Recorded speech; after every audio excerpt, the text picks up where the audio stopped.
guys. Today we're going to be installing the AiM Sports MXG dash logger and display device in the MX-5 Cup car that we use for the RTF racing team.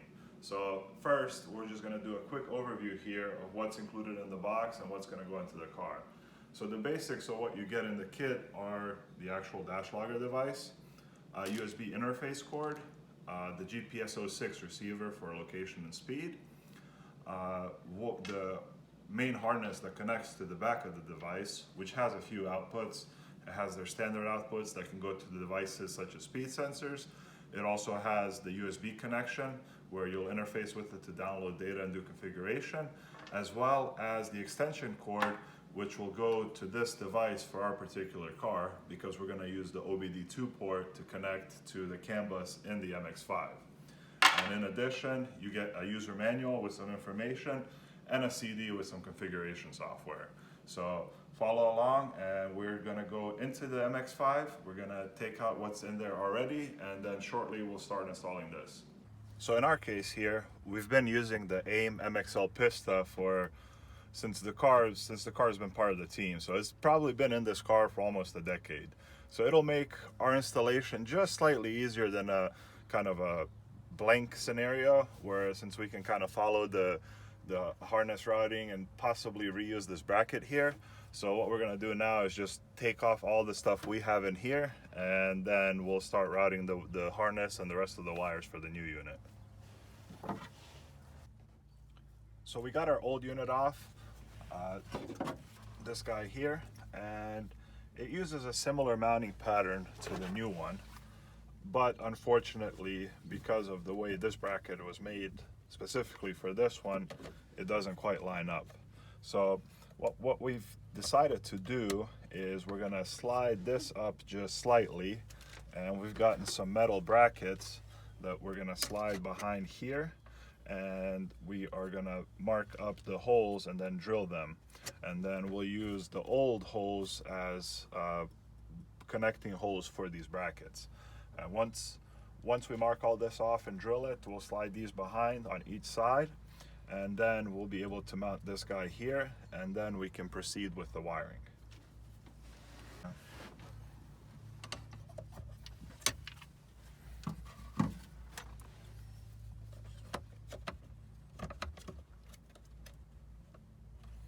And there is a template available on the AiM website to allow you to basically draw these holes, but because ours are so close to the existing ones, we should be able to just transfer the markings and then mark it off on the other one.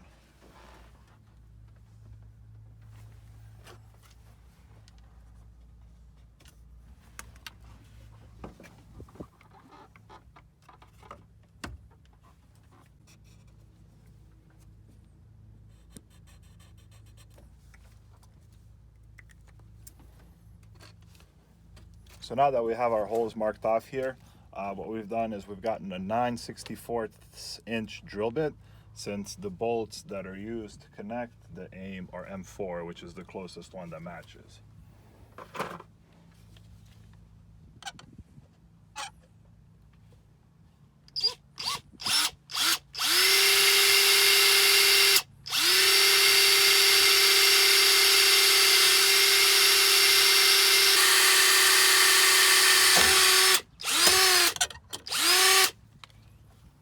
We're actually going to step it up to a 5/32 drill bit just to give it a little more room for the bolt.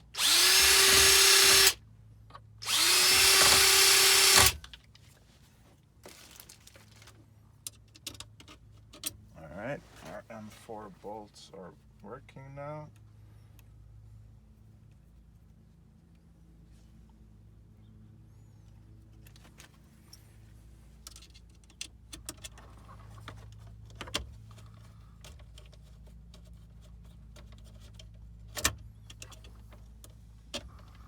And now we're just giving it a test fit. Make sure that everything lines up as intended.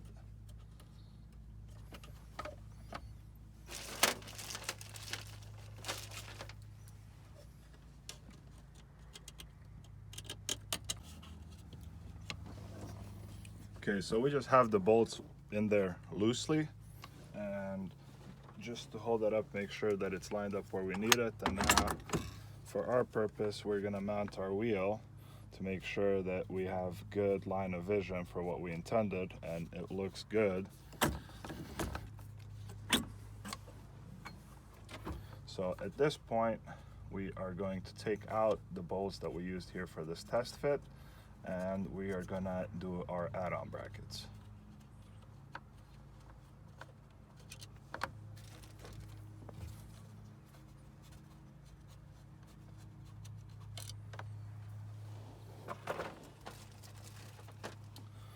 So since our unit will now go over the old brackets, what we've done is we've gotten just a couple of loose pieces of steel that we are going to use to slide in here.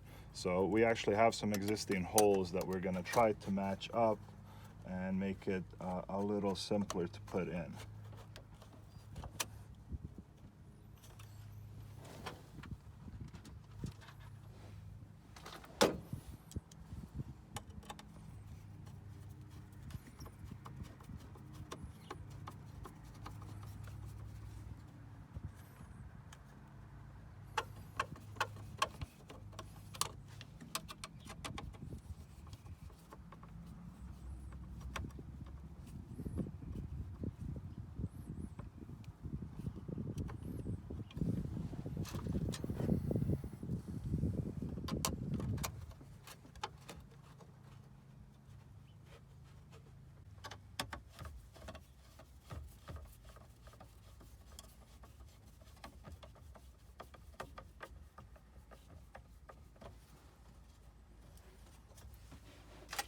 So now that we have our add-on brackets in here, we are going to do a check to make sure that we have enough reach to reach the bolt holes for the unit, and it looks like we should be pretty well set.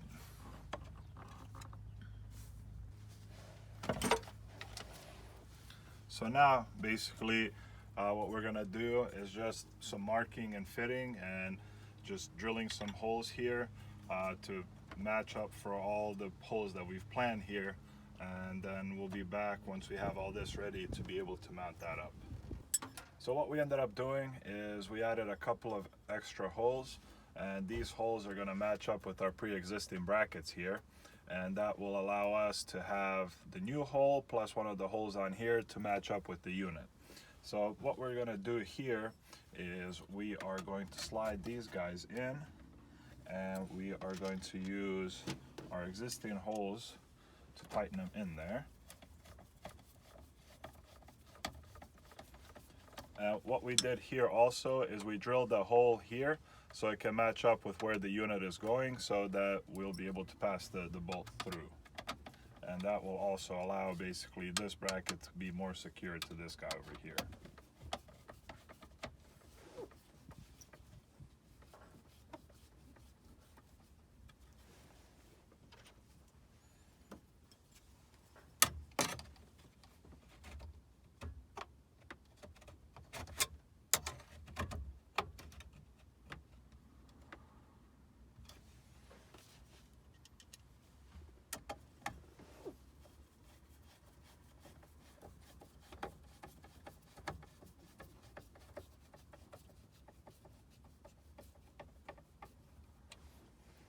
We'll make sure that everything we loosened is tight now, and line up our holes here up top.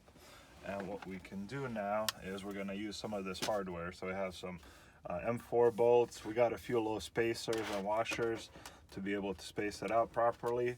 And we'll just go ahead and get this guy mounted up here. And we just need to make sure that we're fully lined up so that the bolt can pass through easily. And we may need to clean it up just a little bit with the drill bit to allow it to pass through.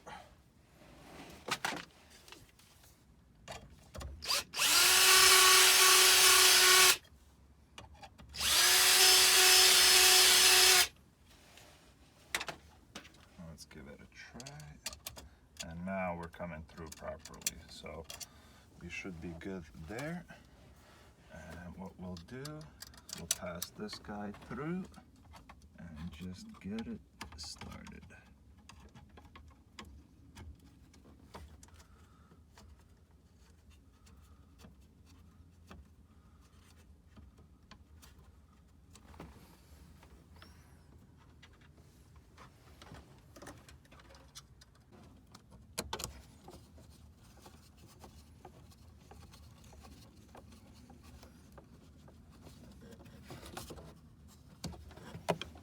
And we'll leave these bottom ones loose just for a bit until we're able to get the top bolts in place. So now we are going to insert our spacer up here.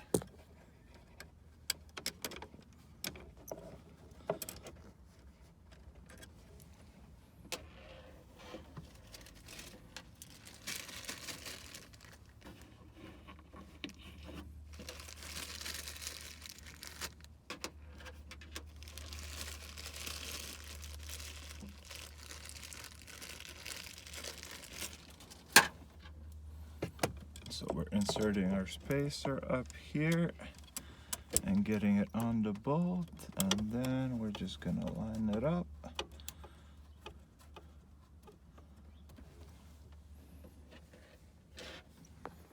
And then do the same thing on the other side.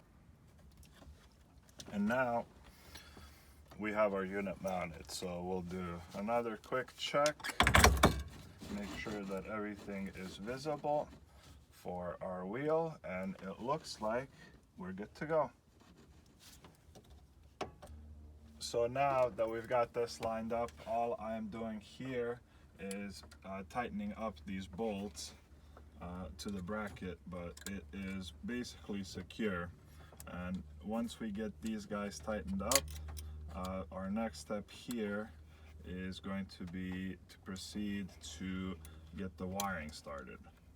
So we have here, so you can see here, these have these nice flexible bumpers basically, which helps it move around and not crack. And so we got all four of our bolts back there tightened up. It's nice and sturdy. The two brackets are pretty much connected together. So our next step here is going to be to connect our main harness. So what we're going to do is carefully route it behind the shrouds here for the steering. And once it is routed through, we want to make sure that it doesn't interfere with any of the steering components, so it doesn't get bound up.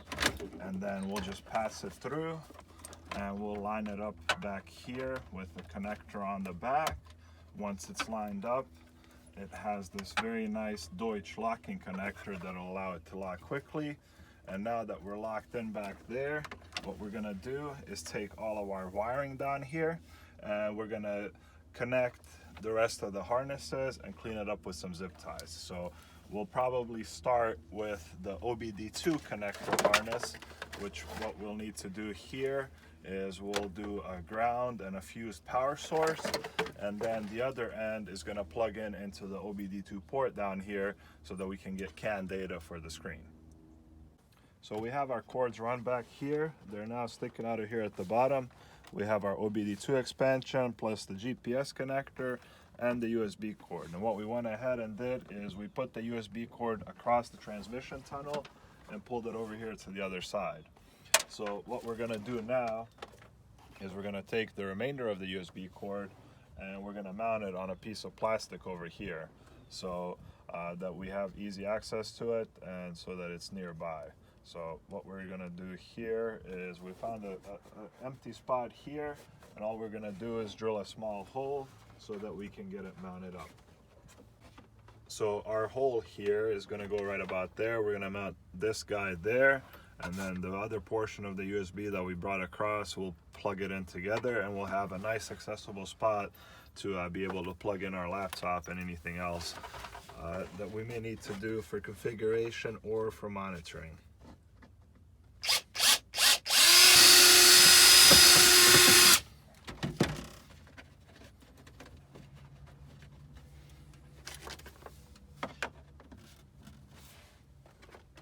We have our hole drilled here and cleaned up. what we're gonna do is pass this connector through, and then we're gonna mount up our guard here for weatherproofing. And at this point, we can put the securing nut on and tighten it up. And now we have it secured. It's easily accessible, but out of the way. And we'll just go ahead and put the guard on, close it up. Okay, now that we have that hooked up, what we're gonna do is just take the cord that's coming out of it and connect it to the other end.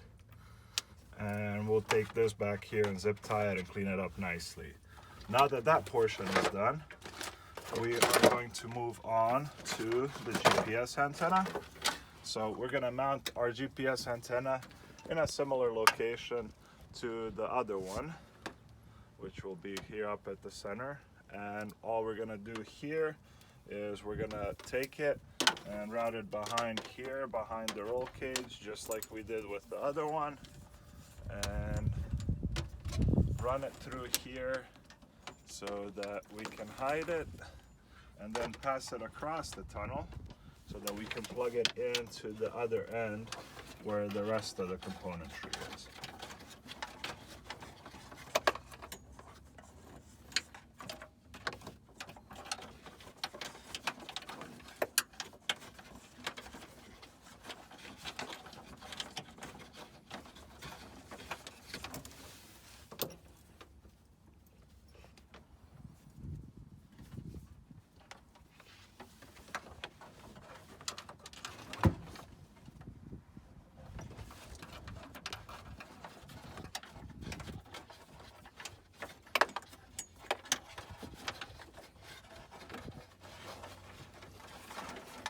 Now that we've passed it through over here, we are gonna find where our GPS connector, which is marked from the factory, is, and connect the two together. And these secure and screw together nicely. So now our GPS antenna is connected. And we'll do the same here. We'll route this on the cage, zip tie it, and tie it back here nicely so that it's out of the way and doesn't get dragged on anything. After that, we are going to proceed to connect our OBD2 connector and our power and ground. So we have a power lead here that we are going to connect to a fuse, and then the other end is going to get connected to the power lead for the OBD2 connector that goes to the extension harness here. And what we're going to do there is we are going to connect these guys here, and then basically connect it back through here and find a power and ground, and then run this connector to our OBD2 connector over here. So as you can see here, we have the harness secured to various items behind the dash. We have our expansion harness that's going to go to our plug for the OBD2 and the power, and then the antenna cords and the USB cords are secured back here. And you can see the USB cord where it's coming out over there. We'll be using this expansion harness, and what we've done here is just place some terminals on it so that we can plug it into the rest of the car, as well as plug it into a ground. And as you can see, the end of it goes to an OBD2 port. So over here, what we've done is we've brought a 12-volt circuit, put a fuse on it, and put a terminal on it as well, so we can plug our expansion harness in. So our next step is going to be plugging the expansion harness in here, and then plugging it in over here, and then we can test the unit out. From that point forward, we should have it light up, and we should be ready for the remainder of the configuration and cleaning up and zip tying the wiring. So the positive will just slide together with the connector that we've left for it here, and we will push those together. And the ground, what we're going to do for that one is we're going to look back here to find a suitable bolt that we can place the ground terminal under so we can connect it. And then what we will do is we'll take this connector here, and we are going to take it all the way back here, and it's a bit hard to see, but we are connecting it to our OBD2 connector, so you may be able to see it there now. but that part is connected. So once we connect this ground over here, we should be able to turn the unit on. So we got our positive connected through here. All of those connections are connected, and we just basically cleaned up some metal here and made a ground. So our ground is connected. The harness is plugged in where it needs to be, and of course our OBD2 connector is connected into the OBD2 port over here.